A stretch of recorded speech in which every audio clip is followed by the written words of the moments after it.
and welcome to the next episode of License Your Invention with David Fidoa. I'm your host, David Fidoa, and I'm here to help you license your product. And today we're going to talk about how to license your invention.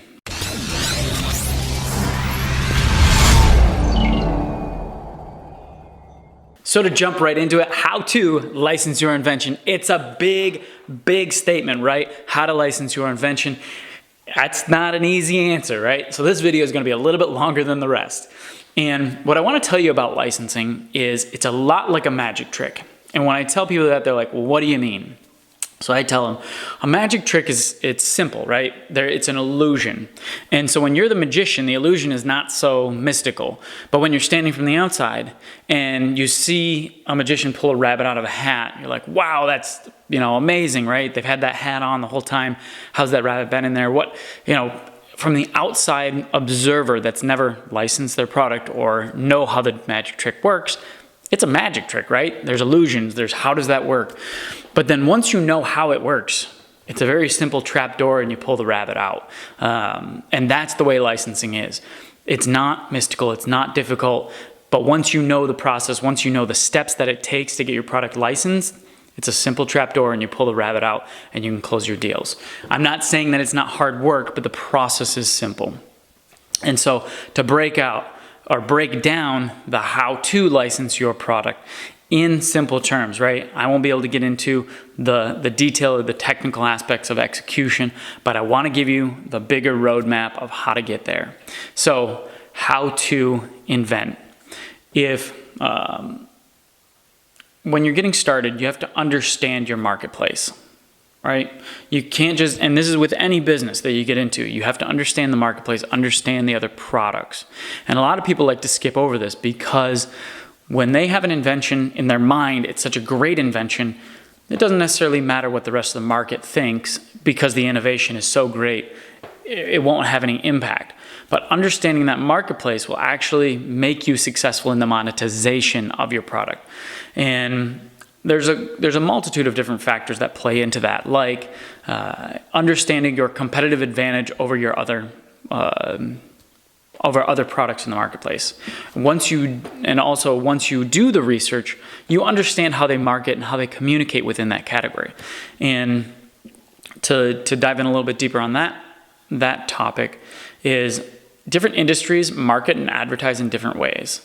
And so like if you were looking at like power tools, right? Power tools, they market and advertise in a way that conveys strength. And they use colors that convey strength and durability and long lasting, right? That's the things that they're trying to convey.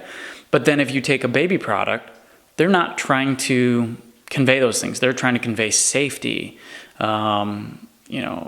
convenience, ease of use, soft, baby-like, right? All these other things, right? And so they market and advertise in a different way.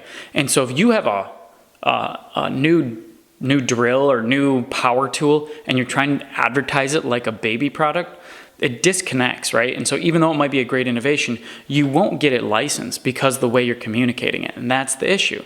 So when you do your research, look at how they market, look at the colors, use the language that they use to recreate that within your own product. And that's what will help you get your product licensed. And so that is the research phase. And in that research phase, you're also going to build your list of companies.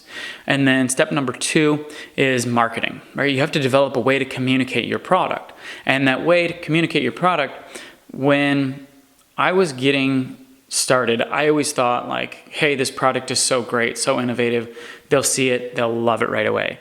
But that's not necessarily even the case, right? You've got to convey it in a way that shows them how exciting it is.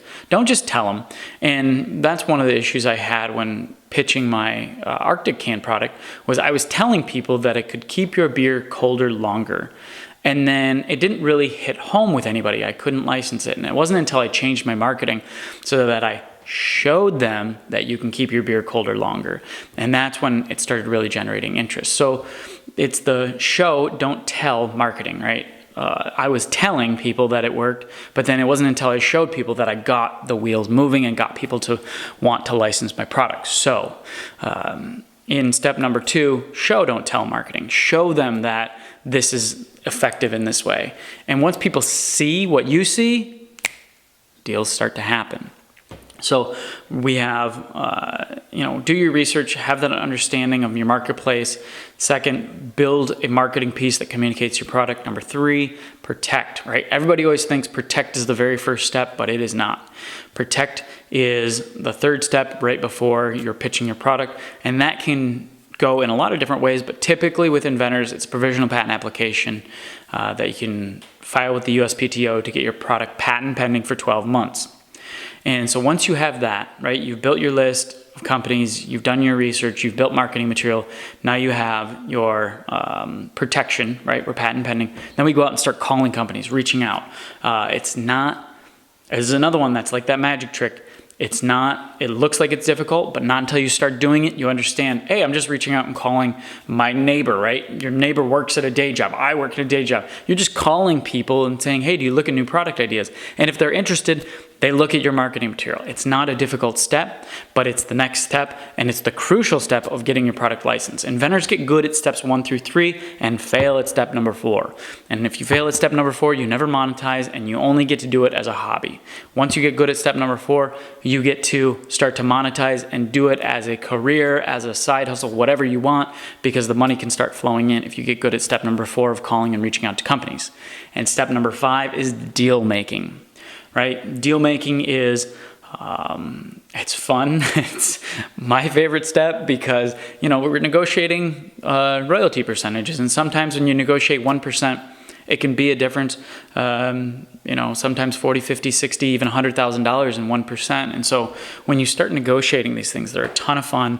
It's all about your psychology at this point because there will be times when companies will throw curveballs at you of, this is not going to work because of this. But you need to have the mindset that comes back to them and says, well, why is it not going to work? How can we work through this? Once you have that mindset, you start closing deals. And so that is, in short, the 5 steps to get your product license. Simple, straightforward. If you just execute these things, you can get your product license. Where inventors fail is they start to invent and create other steps. Like they need to get pricing. They need to get like surveys done on their product, market feedback. You don't need that stuff until you get into a company. They say, hey, this is interesting. We need market feedback. Oh, okay, then I can go get it. Or we need pricing. Okay, great, I can go get it. But a lot of the times they don't need those things. And so a lot of inventors, they don't want to do step number 4, which is calling, because they're afraid of a professional within the industry telling them that the product is no good. And so they like steps number 1 through 3, right? Researching, prototyping, making marketing videos, filing patents. They love doing that. And they like creating steps in there, like surveys and pricing and all these other things that take time so that they don't have to do step number 4. And so if you get through step number 4, you can get to step number 5, which is making that deal. So if you are interested, I've typed up a roadmap. If you go to the link below, you can click on that link, go to the page, put in your email. I'll email you the roadmap. It has a little more detail than what we've talked about today, and you get some check boxes to go through and make sure that your product is moving forward through this process.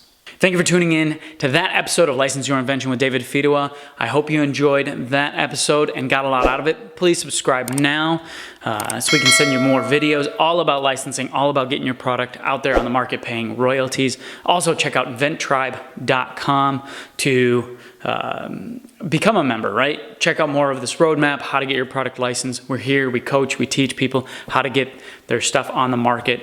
The next episode is how to monetize, right? That's how to license. This is going to go a little bit more in depth into the monetization and different aspects you can look at on making money on your product ideas.